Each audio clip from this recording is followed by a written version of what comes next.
to our lesson today.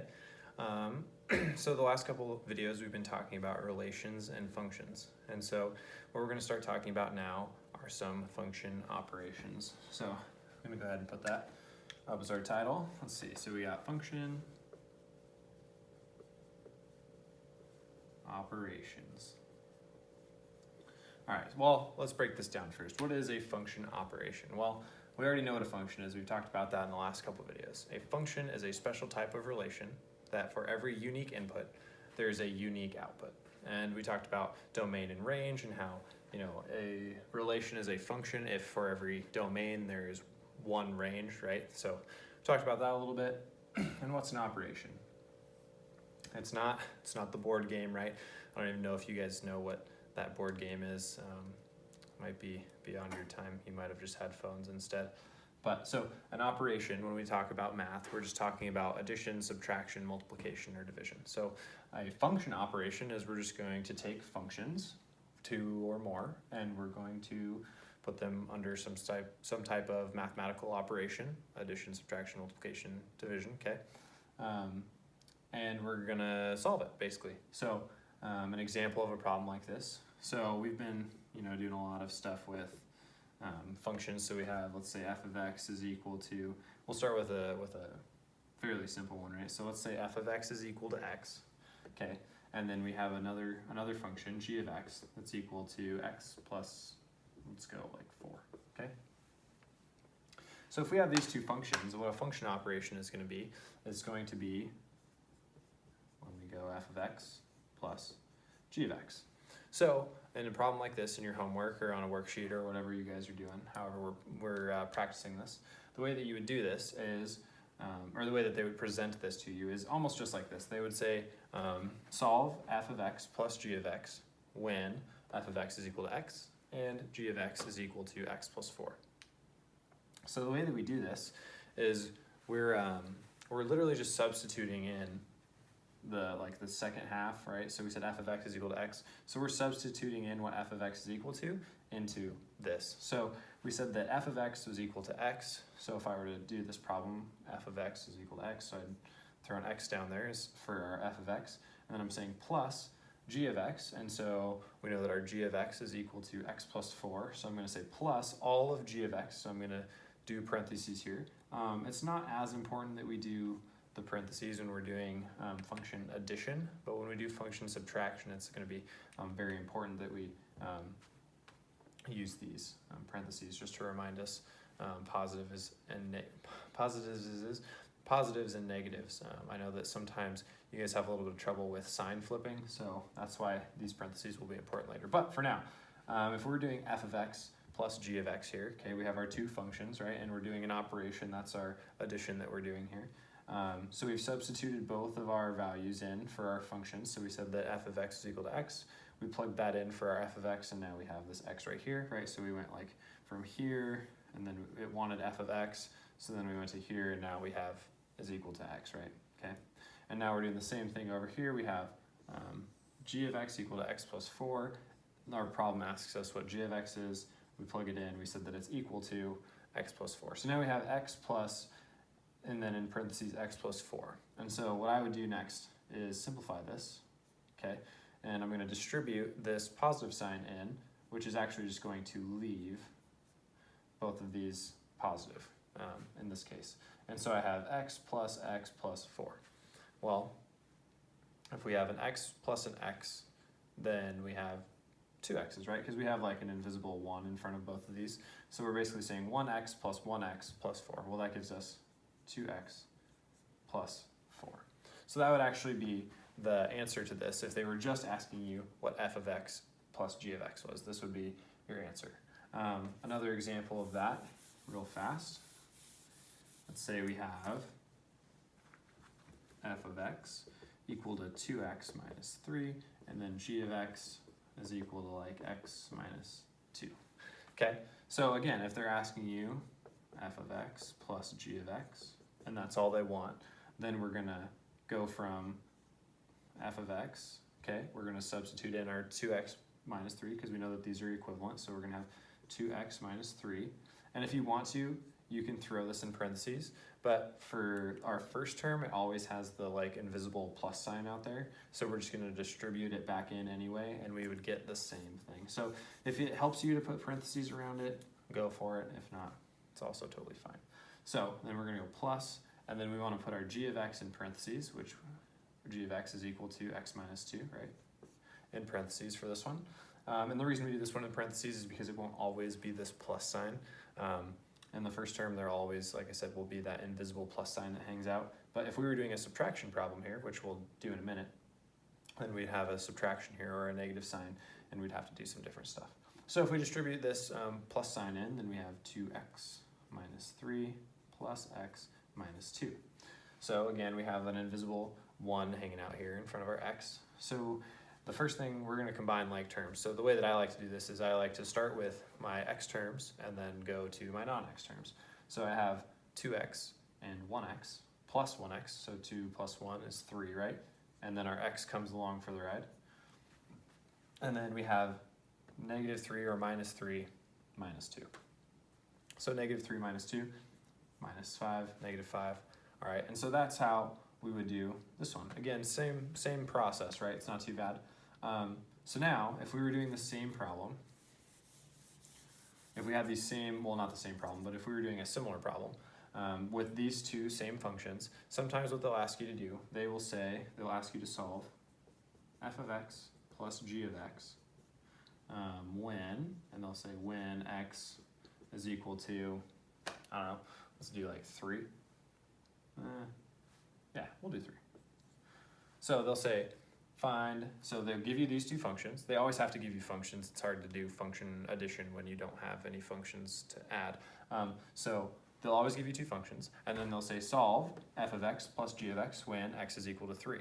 Another way that you could see this problem is f of 3 plus g of 3. Because just like we said, I think it was a couple of videos ago now, when we, so way back, not way back, but say we had y is equal to 2x minus 3, and then they said solve when x is equal to 3. That is the same when we would plug a 3 in for this x. We're doing the same thing. This notation, this f of 3, is the same. We're doing the same process as if we were doing this, like we used to do. So these two things, asking you to solve, so saying solve f of x plus g of x when x is equal to 3, and saying solve f of 3 plus g of 3, these are saying the exact same thing. So don't freak out if you see it one way or the other. It's asking you to do the same thing. So I'm going to leave it like this for now, okay? And so there's actually two ways that we can go about doing this problem. The first way is really similar to what we just did, where we take our f of x, we plug in 2x minus 3, and then we do our plus sign, and then we go x minus 2, okay? And then we go 2x minus 3 plus x minus 2. Probably shouldn't have erased that, but it's all right. So 2x plus 1x, 3x minus 5. Okay, so two ways we can do this. The first way, we solve for what f of x plus g of x is. So we just do it with all of our x's, and we get 3x minus 5. And then, because we're finding out what both of them are equal to when x is equal to 3, or when we're finding out what this addition is equal to when x is equal to 3, we can then just plug in a 3 here at the bottom. Okay, so we'll go 3 times 3 minus 5. I might be getting off of my thing right now. I'm not exactly sure. So if you can't see 3 times 3 minus 5, okay, I'll rewrite it just in case. 3 times 3 minus 5, 9 minus 5, okay, it's equal to 4. So that's one way you can do this problem. You can solve for f of x plus g of x, and then, so which we did, that was this work right here, okay? We got to 3x minus 5, and then you can plug in your 3, which again, I'm not sure if this is showing up, but if we plug in our 3, then we have 3 times 3 minus 5, which is equal to 9 minus 5, which is equal to 4. So that's one way that you can do it. Another way that you can do it is by first, so we know that x is going to equal to 3, right? That's asking us to find what f of x plus g of x is when x is equal to 3. So we could flip-flop what we just did. We could plug in our x's first, or we could plug in our 3 first, and then add what we get. So if we have f of x, right? So f of x when x is equal to 3, the correct notation for this, okay, is f of 3, okay, is equal to 2 times 3 minus 3, right? So that would be 6 minus 3, which is equal to 3. Perfect. Okay, and so now we've done f of x when x is equal to 3, that's this, okay? And so now we need to do that plus g of x when it's equal to 3. So g of x, or g of x when x is equal to 3, or g of 3, is going to be equal to 3 minus 2. Well, 3 minus 2 is just 1. So that means that our f of x, or f of x when x is equal to 3, or our f of 3, is equal to 3. And our g of x when x is equal to 3, or our g of 3, is equal to 1. And then if we add those, we get 3 plus 1, which is weird. 4 again. So, two different ways that you guys can go about this problem. When you're asked to do it this way, you can either solve for f of x plus g of x with your x's, and then plug in your number at the very end, or you can plug in your number at the beginning and then add them together. There you go. So we'll do one more example like that, and then I'll show you a different kind of example that you could get. So let's say, okay, let's go f of x is equal to x squared plus x, and we'll say g of x is equal to 2x squared minus 3. Why not? Okay, so if it's asking you f of x plus g of x, when x is equal to 2 this time, we'll do 2. We'll do one way and then the other way. So the first way, I'm just going to solve for f of x plus g of x. This is how I prefer to do it. You guys might prefer to do it the other way. It doesn't really matter as long as we get to the same answer, right? So f of x is x squared plus x, and then we have a plus, and then in parentheses 2x squared minus 3. So we're going to distribute that plus sign into our parentheses, plus 2x squared minus 3, okay? So we have our x squared terms. We have 1x squared plus 2x squared. That gives us 3x squared. And then we have one x term that's hanging out here. I'll cross these out because we already added them. We have our one x term here, which is hanging out, so it'll just drop down. And then we have a minus 3. So that is what f of x plus g of x is equal to. If you have questions about that, ask me, rewind, watch again, whatever you need to do. And then so when x is equal to 2, we'll just take that 2 and plug it in for everywhere that we have an x. So we'll go 3 times 2 squared plus 2 minus 3. So remember PEMDAS, parentheses, exponents, multiplication, division, addition, subtraction, right? So we do our exponent first.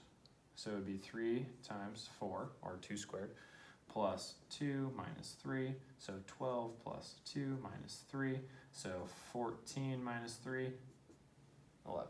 I know I did that really fast. If you guys need more time to do that, it's totally fine. Hopefully my steps are all right and I didn't go too fast. So I solved for f of x plus g of x. I solved for f of x plus g of x. I got this 3x squared plus x minus 3. And then I plugged in my 2. And I got this crazy thing, which I then simplified a bunch of times, to 11. So I'll just make a little note. We got 11 up here. We'll double check and make sure that we get 11 again when we do it the other way. So the other way that I said we could do this, we can solve for each of our functions at our given x value, and then just add those together. Okay, so f of 2, or f at 2, f at x equals 2, all the different ways you can say it, is equal to 2 squared plus 2. So 4 plus 2, which is equal to 6, right? Okay, sweet. So now we want to do g of 2. G of 2 is going to be 2 times 2 squared plus 3. Oh, sorry, minus 3, mistake. Okay, minus 3. So we do PEMDAS, so we go 4, so is equal to 2 times 4 minus 3. This is equal to 8 minus 3 equal to 5. So then we have our f of 2 and our g of 2 that we're adding together. 6 plus 5, like that, equals 11. So again, there's two ways that you can do these problems. You can solve for this and then plug in that, or you can solve for that and then or you can plug this in to start, and then figure out what that is. So 2 different ways that we can do it. Yeah, and so an example, so we're gonna keep the same equations. So you guys might see a function addition problem that looks like this. And so it says, here's our 2 functions, and it says find what f of 3 plus g of 2 is. So up to this point, we've always had our x's be the same.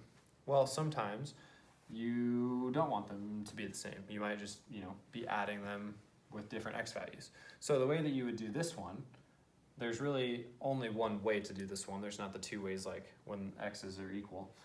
The one way to do this, the one correct way to do this, would be to plug a 3 in to our f function, okay? So we'd say f of 3, and then we plug a 3 in for everywhere that our x is, okay? So we'd solve for this. We'd go 9 plus 3 is equal to 12, okay? And then we have to find out what g of 2 is, which we actually just did. It's equal to 2. Again, I keep trying to put plus 3, dang. So minus 3, which I said we eventually got to 4, 8, minus 3, 5, yeah?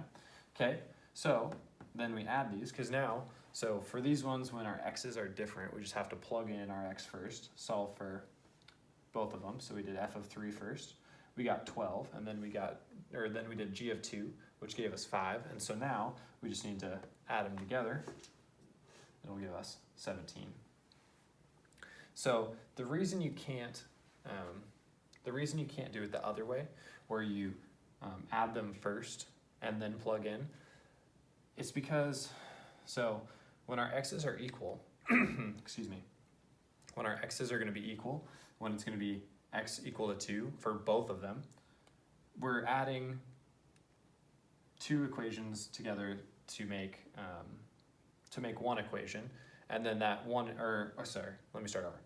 We're adding 2 functions together that make one function, and because we're evaluating at the same x, we can just plug in that x into our new function. So here, let's do this. I won't do it all in words, that'd probably be gross. So we said we wanted to find f of x plus g of x when x was equal to 2.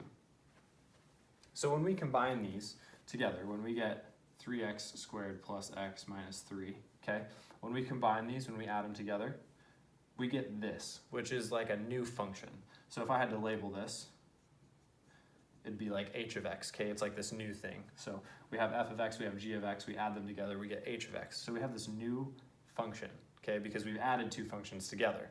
So we have this new function, and we can just plug in the 2, because really what we're saying is that we have f of 2 plus g of 2, and we add them together. Well, that's the same as just doing this h of 2. I hope that kind of makes sense, right? So then if we did h of 2, we'd have 3 times 2 squared plus 2 minus 3, and we already did that, right? That hopefully looks familiar from just earlier in the video.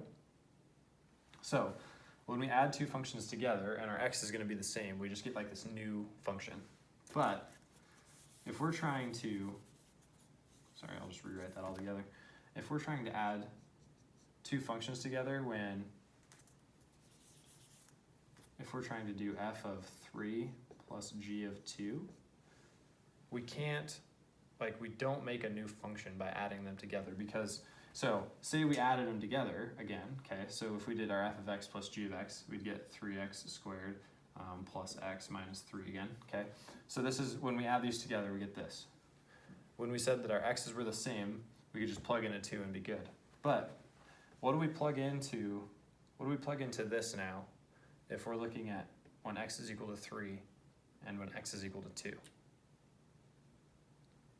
We can't. We don't know what to plug in.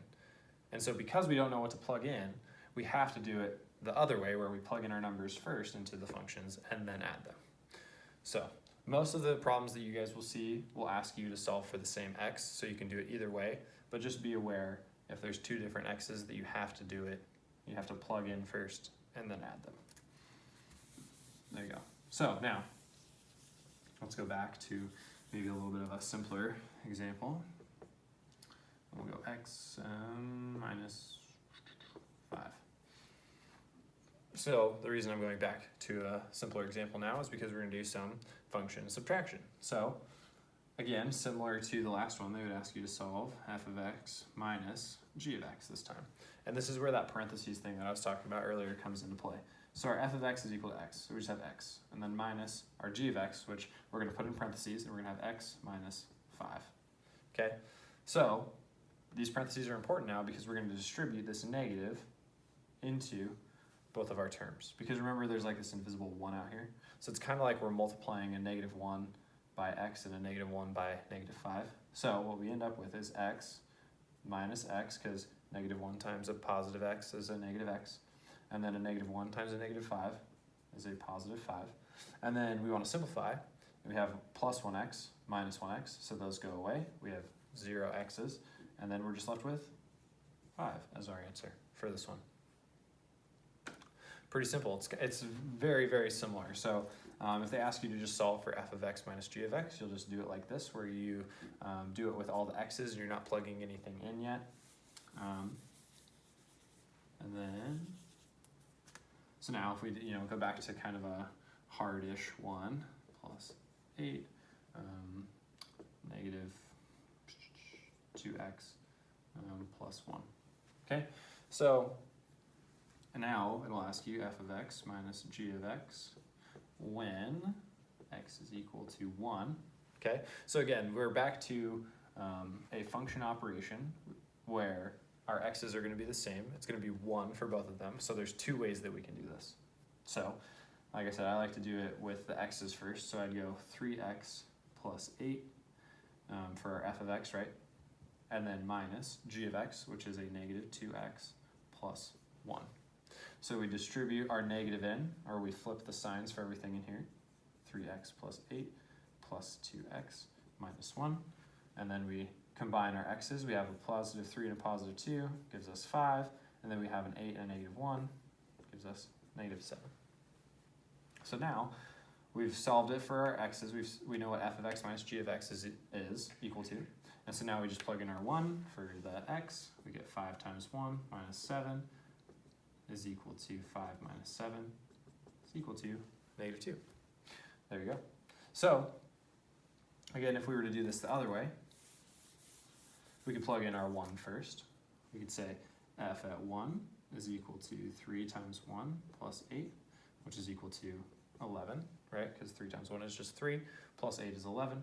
And then over here on g of x, we can say that g of 1 is equal to negative 2 times 1 plus 1, which is equal to negative 2 plus 1 is equal to negative 1.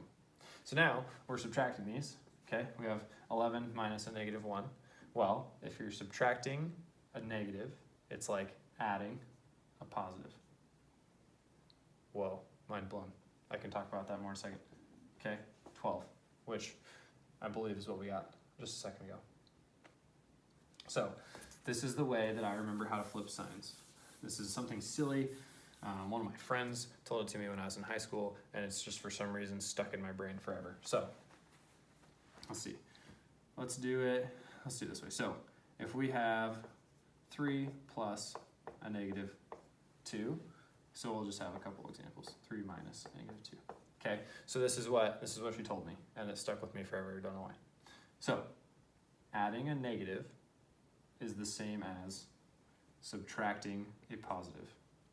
So if I were to write it, okay, adding a negative is the same as subtracting a positive. Okay, adding a negative is the same as subtracting a positive. So 3 plus a negative 2 is the same as 3 minus positive 2, which is just 1. Okay? And then the other thing, so the other way to do that is subtracting a negative is the same as adding a positive. And that was a 2. So there's really only like, let's see, 3 combinations, yeah? Well, no, 4 combinations. So you can either add a positive, which is easy, you guys do that all the time. You can add a negative, which is this example, okay? Adding a negative is like subtracting a positive. You can subtract a positive, which you guys do all the time, that's easy peasy. Or you can subtract a negative. okay? And so subtracting a negative is like adding a positive. So I hope I hope that helps you guys as you're dealing with, adding and subtracting positives and negatives and all that jazz. So yeah, that's pretty much all I got for you guys today. We'll go over it in class in a couple days, and yeah, hope it goes over well. Just a quick review, we talked about function operations, we talked about what an operation is. It's just, anything we do in math, adding, subtracting, multiplying, dividing, that's all that good stuff, that's what operations are. We talked about functions, a little review on that. And then, so function operations are just when we add two functions together or subtract two functions together. At least today, that's what we talked about. In the next lesson, we're going to talk about multiplying and dividing some functions together, which gets a little more complicated. And then after that, we'll talk about some function compositions, which a little bit scary, but you guys will be great, I'm sure. So have a wonderful day. Thank you guys for watching. Yeah, have a good one.